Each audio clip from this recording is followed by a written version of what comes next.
TikTok DoorDash driver just went from viral victim to felony defendant after she came online, saying that she was SA'd on the job, and now she's facing years in prison for the video that she posted herself. 3 days ago, October 12th, 2025, I was a victim of SA by a DoorDash customer while I was doing my job as a DoorDash driver. The DoorDash customer requested that their order be left at their front door. Their front door was wide open, their lights were on, they were sleeping on the couch within eyesight of the front door with their pants and underwear pulled down to their ankles, and they were indecently exposed to me. Well, as it turns out, that's not exactly what happened. If you need a perfect example of how fast a viral victim story can flip upside down, this is it. Because this video was posted in mid-October by Olivia Henderson, or IRL Monster Hideall on TikTok, and she went viral pretty fast as a DoorDash driver who claimed that she was SA'd on the job. And now, as of last week, she's been arrested, charged with 2 felonies, and could be facing years in prison. And depending on who you ask, she's either a woman who reported a traumatic event or someone who turned a drunk sleeping customer into content and then lied about it for clout. I reported it to DoorDash, and DoorDash did ban the customer, and then 2 days later, DoorDash banned me, which doesn't seem unrelated. They didn't even provide me a reason for my deactivation. They're supposed to send an email, they didn't. And within 12 hours afterward, they had already denied my appeal. DoorDash deactivated me. DoorDash punished me for exposing my assaulter, and TikTok is currently punishing me for exposing my story time. I also reported this to the police, and the police are doing nothing. I was assaulted. I lost my job.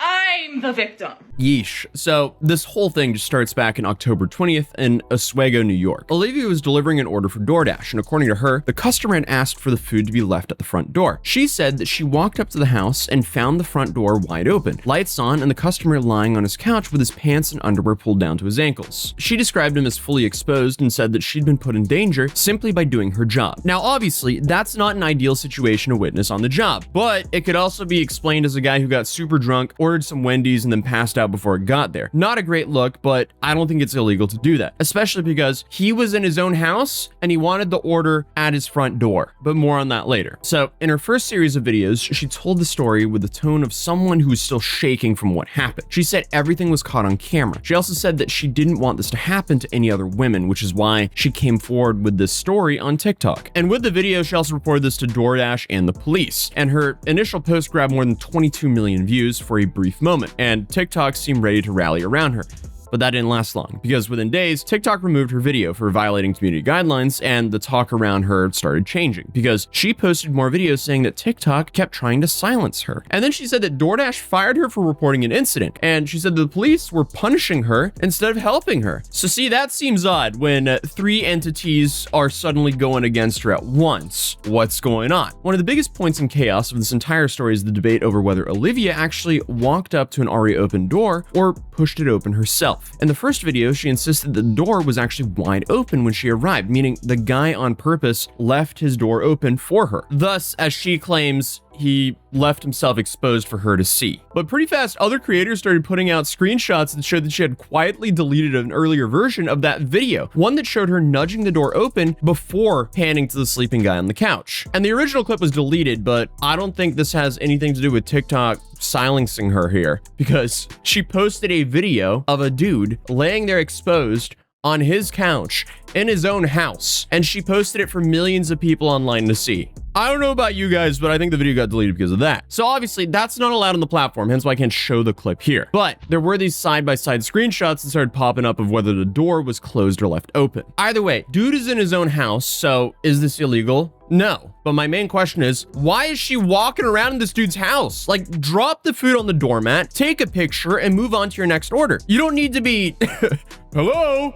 There's no reason to play Resident Evil in someone's house. This whole situation doesn't make sense whatsoever. Did she just use this as a ploy for attention? How is it hard to understand to not walk into someone's house and post a video of them laying naked on their couch to millions of people on the internet? That's just so unacceptable. But I think one of the reasons this whole thing went so viral, other than the fact this girl's thought process is borderline crazy, is that no one could agree about the push door or was the door wide open. And I mean, I get why there's a hang up here, because if she actually, pushed the door open to record a guy just laying there in his house and then, turned herself into the victim, she's insane. And then we for sure have another member of the Hall of Fame of Influencer Morons. At this point, I need to start holding introduction ceremonies for these kinds of idiots, because I should be starting my videos like, welcome to the newest idiot who's now facing jail time for some social media content. Because at this rate, I'd say a lot of my videos are like that. Anyway, people were arguing about the lighting, angles, wood grain, everything. But this is is where the story took a life of its own, because while she was telling millions of people that DoorDash and TikTok were trying to bury her truth, police were piecing together a version of the events that looked very different from what she originally stated online. Because eventually, the police stepped in with their own findings, citing Ring doorbell footage that reportedly showed her opening the door herself.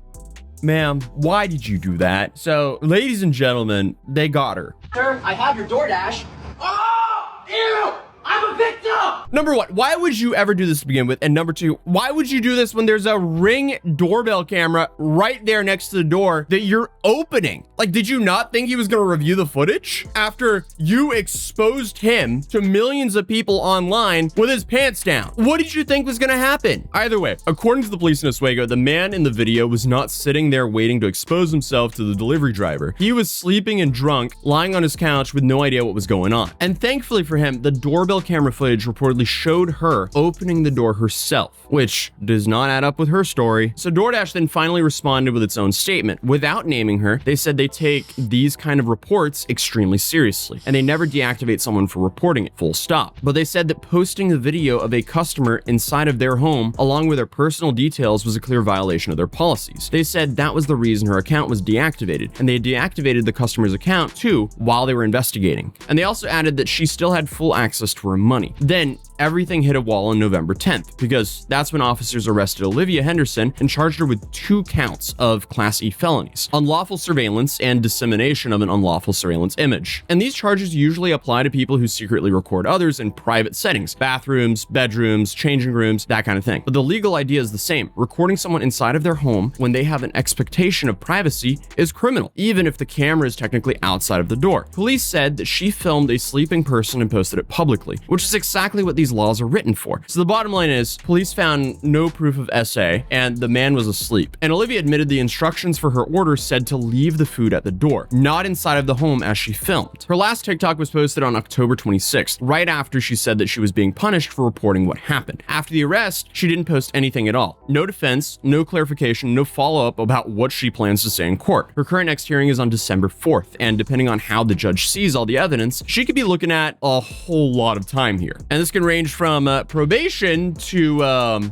years in state prison, because it looks like a Class E felony in New York can carry up to 4 years, and she's charged with 2 Class E felonies, so that could be a combined maximum of 8 years in prison. Either way, it's no longer a he said, she said, and it's definitely not a conspiracy that TikTok doesn't want you to hear about. This is a criminal case with evidence and surveillance footage that was provided by the perpetrator, yet again, for clout. How does this keep on happening? Now, obviously, gig workers deal with real risks every day. Yes, women face real threats with entering private spaces alone. And yes, some companies have absolutely punished workers for speaking up. But if you film someone in their own home, post it online, accuse them of a crime that the police say never happened, and then you claim that you're being silenced when the platform you're on takes you down, you're in for it. I was working.